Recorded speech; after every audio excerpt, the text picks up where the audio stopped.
الحمد لله وكفى وسلام على عباده الذين اصطفى أما بعد فأعوذ بالله من الشيطان الرجيم بسم الله الرحمن الرحيم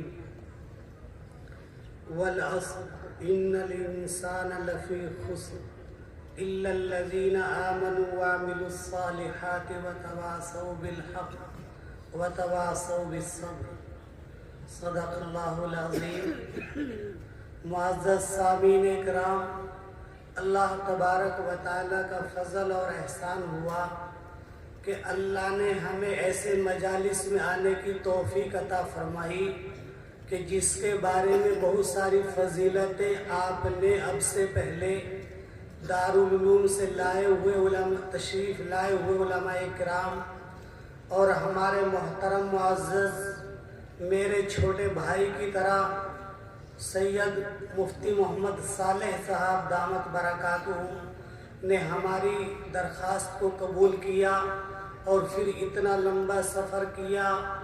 ان کے بڑوں سے تعلق تھا، اب ان کے سر پر جتنا بڑا بوجھ ہے وہ ہمیں پتہ ہے۔ اللہ ان کو ہمت اور طاقت عطا فرمائے، اور ہم اپنے اہل علاقہ ان سے پھر ان کا شکریہ بھی ادا کرتے ہیں اور یہ بھی ان کو اعتماد دلاتے ہیں کہ کہیں ہماری ضرورت ان کو پڑے گی تو انشاءاللہ ہم شانہ بشانہ ان کے ساتھ رہیں گے۔ جیسا ان اکابرین کی قربانیاں ہمارے ہریانہ، ہماچل، پنجاب کی طرف رہی ہیں تو ہمارا بھی ان کے ساتھ ایسا ہی کندھے سے کندھا ملا کر انشاءاللہ ساتھ رہے گا۔ اور اب ہمارے محترم نے فرمایا کہ حافظ قرآن کو کہا جائے گا کہ پڑھتا جا اور چڑھتا جا۔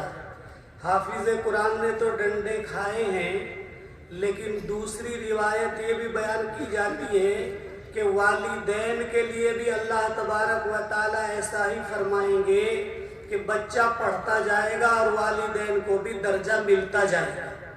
تو اس کو کیسے ملے گا جبکہ پڑھا اور ڈنڈے کھائے طالب علم نے اور انڈے مل رہے ہیں والدین کو۔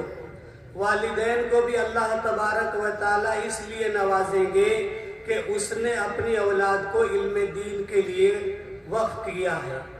اگر ہم اپنی نسلوں کو بچانا چاہتے ہیں آج کے دور میں، اب یہ دیکھیے کہ سننے والے سنا رہے ہیں اور ہم بہت دیر سے سن رہے ہیں، لیکن ایسی قیمتی باتیں ہمارے سامنے آئی، ہم نے وہ اب سنی۔ صبح کو اگر آپ سے معلوم کیا جائے تو بہت سارے اس کو بھلا دیں گے۔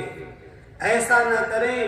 ہمارے ان علماء کا اتنی دور سے سفر کر کے آنا، ابھی مولانا دیوبند سے آئے تھے اور ابھی چرتھاول کسی پروگرام میں جانا ہے، ایسے ہی سید مفتی محمد صالح صاحب سہارنپور سے آئے ایسی سردی میں، اور پھر واپسی جا کر کل پھر پروگرام ہے۔ آج کا بھی کہیں پروگرام تھا، آپ لوگوں کی محبت میں انہوں نے آگے پیچھے کر لیا۔ اللہ ان کو جزائے خیر عطا فرمائے۔ تو یہ آپ لوگوں سے ان لوگوں کی تعلق اور محبت کی بات ہے، اور اللہ بھی آپ سے محبت کرنا چاہتے ہیں، تبھی اللہ نے آپ کو یہاں بلایا ہے۔ تو اس کی قدر کریں، جتنی قدر کریں گے اللہ تبارک و تعالیٰ اتنا ہی ہمارے لیے باعث خیر کا سبب بنائیں گے۔ تو ہمیں چاہیے کہ ہم ان علماء کی، آنے والوں کی قدر کریں اور ان کے بیانات جو انہوں نے کیے ہیں ان کو ان پر عمل کریں۔ ایسا نہ کریں کہ اس کان سے سن لیا اور دوسرے کان سے نکال دیا، نہیں تو بعد میں پچھتائیں گے، کہنے والا بھی نہیں ملے گا۔ حالات تھوڑے دن پہلے آپ نے دیکھ لیے ہیں، یہ لاک ڈاؤن کا زمانہ اللہ تبارک و تعالیٰ نے ہمیں ایک نمونہ پیش کیا تھا۔ آپ نے اور ہم نے دیکھا ہے کہ لاک ڈاؤن کے زمانے میں نماز کی کتنی دقتیں ہوئی۔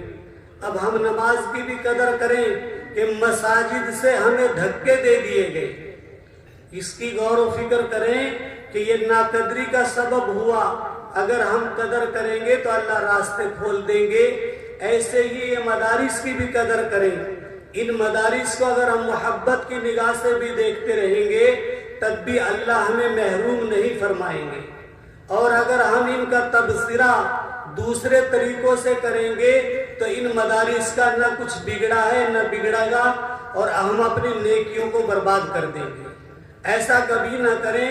مدارس کا اگر تعاون بھی نہ کر سکیں تو ان کی ہم غیبتیں اور بدگوئیاں نہ کریں، کیونکہ یہ ہمارے لیے زکوٰۃ کھانا یا صدقہ کھانا نہیں ہے، بلکہ یہ اللہ کا مہمان کھانا ہے۔ یہ ہمارے لیے زکوٰۃ کھانا یا صدقہ خیرات کھانا نہیں، بلکہ یہ ہمارے لیے مہمان کھانا ہے۔ یہ ہمارے آقا کی سنت ہے۔ صفا کے سے یہ چبوترے سے مدارس چلے ہیں، ان سے ان کی کڑی جڑتی ہے۔ صحابہ وہاں طالب علم رہتے تھے۔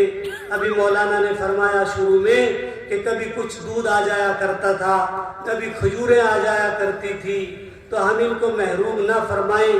طلبہ کا بھی خیال رکھیں، اپنے تمام مدارس کا خیال رکھیں، چاہے وہ چھوٹے مدارس ہوں یا بڑے مدارس ہوں۔ ان کو زکوٰۃ کھانا یا خیرات کھانا نہ سمجھیں، بلکہ ان کو اللہ کا مہمان کھانا یا اپنے آقا کا مہمان کھانا سمجھیں۔